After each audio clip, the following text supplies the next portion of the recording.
कोमल के चाचा चाची भैया और उसकी बहन हैरान रह जाते हैं। फिर सभी लोग खाना खाने लगते हैं। तभी डोरबेल बजती है। तब रागिनी कहती है, अरे कोमल, लगता है दरवाजे पर कोई है, जाकर दरवाजा तो खोलो। बहन जी, आप क्यों परेशान हो रही हैं? दरवाजा खोलने के लिए कोमल को उठने की जरूरत नहीं है। कोमल, रिमोट का बटन दबाकर दरवाजा तो खोलो। कोमल मुस्कुराती है और रिमोट का बटन दबाकर दरवाजा खोल देती है। दरवाजे पर माली था। वो अंदर जाकर ताजे फूल रखकर वापस चला जाता है और कोमल दरवाजा ऑटोमेटिकली बंद कर देती है। ये देखकर कोमल के मायके वाले काफी हैरान थे। फिर सब लोग खाना खाने लगते हैं। तब प्रकाश कहता है, कोमल, खाना सचमुच बहुत टेस्टी था, लेकिन अब टिश्यू दे दो ताकि हम अपने हाथ साफ कर लें। ये सुनकर कोमल रिमोट का एक बटन दबाती है, जिससे सभी के सामने टिश्यू बॉक्स खुल जाता है।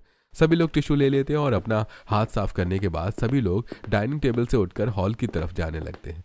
जाते जाते प्रेरणा पलट कर देखती है और मन में सोचती है, जो भी हो, इस डाइनिंग टेबल में कितने भी फंक्शन हो, लेकिन खाना खाने के बाद आखिरी में सफाई तो इस कोमल को ही करनी पड़ेगी, हमेशा की तरह। लेकिन तभी प्रेरणा देखती है कि कोमल ने एक बटन दबाया, जिससे डाइनिंग टेबल ऑटोमेटिकली साफ होने लगा। सारा कचरा साफ होकर डस्टबिन में जाने लगा और अपने आप ही एक क्लीनिंग जेल निकला जो डाइनिंग टेबल पर बिखर गया और फिर ऑटोमेटिकली डाइनिंग टेबल पर ब्रश चला और डाइनिंग टेबल साफ हो गया। साथ ही वो श्रिंक होकर छोटा भी हो गया। शीलाबाई आई और कचरे का डिब्बा लेकर चली गई। ये देखकर प्रेरणा हैरान रह गई और वो चुपचाप हॉल में चली गई।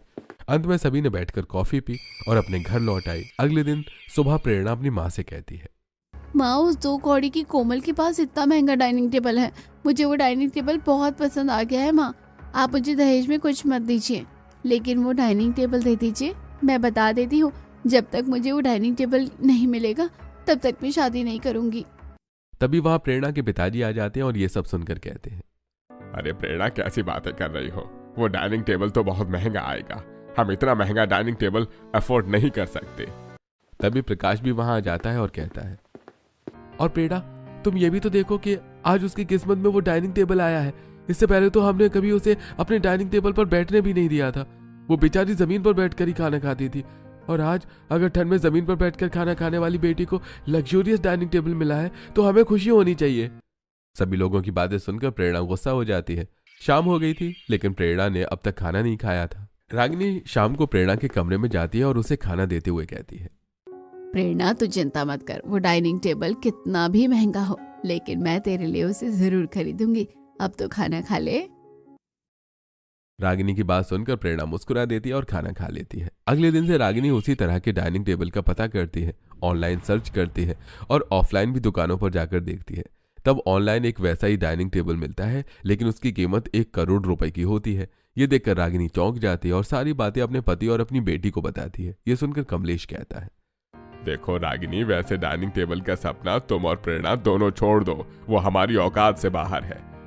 कमलेश चला जाता है। अब प्रेरणा भी समझ चुकी थी कि वैसे डाइनिंग टेबल को वो नहीं खरीद सकती।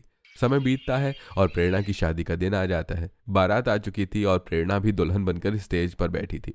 सभी लोग प्रेरणा से मिल रहे थे। तभी प्रेरणा की बहन कोमल अपने पति के साथ स्टेज पर आती है और प्रेरणा से मिलती है। प्रेरणा जल कर से उसे देखती है और कहती है, कोमल, मेरी शादी में तुम भी आई हो? मुझे तो लगा कि तुम इतनी अमीर हो गई, शायद तुम्हारे ससुराल वाले मेरी शादी में ना आने दे।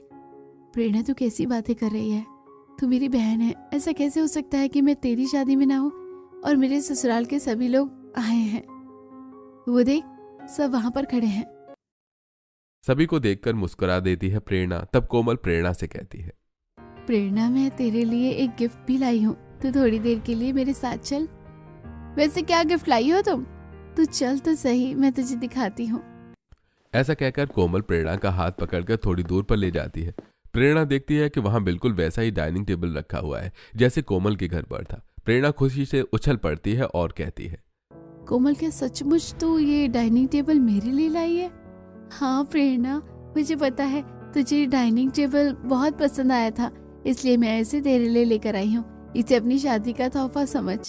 ये सुनकर प्रेरणा की आंखों में आंसू आ जाते हैं। तब तक कोमल के चाचा चाची और भैया भी वहां आ जाते हैं और ये सब देखकर रागिनी कहती है, बेटा, हमें माफ कर दे, हमने तेरे साथ हमेशा ही बुरा व्यवहार किया और कभी अपने डाइनिंग टेबल पर नहीं बैठने दिया, और तूने मेरी बेटी की ख्वाहिश पूरी कर दी, इतना महंगा डाइनिंग टेबल। कोमल, तुम पैसों से नहीं, तुम दिल से बहुत अमीर हो। हमें हमारी गलती का पछतावा है, प्लीज हमें माफ कर दो।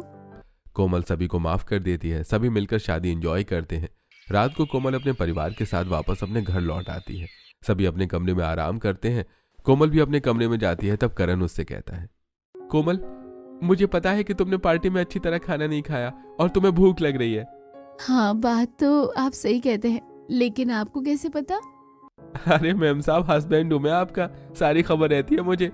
वैसे मैंने रास्ते में तुम्हारी फेवरेट बिरयानी पैक करवा ली है, चलो हम दोनों डाइनिंग टेबल पर बैठकर खाते हैं। कोमल हाँ कह देती है। दोनों डाइनिंग टेबल पर आते हैं। करण दोनों के लिए बिरयानी सर्व करता है और कहता है, कोमल, तुम्हें अभी इस डाइनिंग टेबल का एक फंक्शन नहीं पता, इसमें लाइटिंग मोड भी है, चलो हम कैंडल लाइट डिनर करते हैं। अब करण डाइनिंग टेबल का कैंडल लाइट मोड ऑन करता है और डाइनिंग टेबल से धीमी धीमी रोशनी निकलने लगती है। साथ ही करण डाइनिंग टेबल में ही एक सॉन्ग प्ले कर देता है। कोमल ये देखकर बहुत खुश हो जाती है। दोनों एक रोमांटिक एटमॉस्फेयर में खाना खाते हैं और इस तरह कोमल की जिंदगी खुशियों से भर जाती है।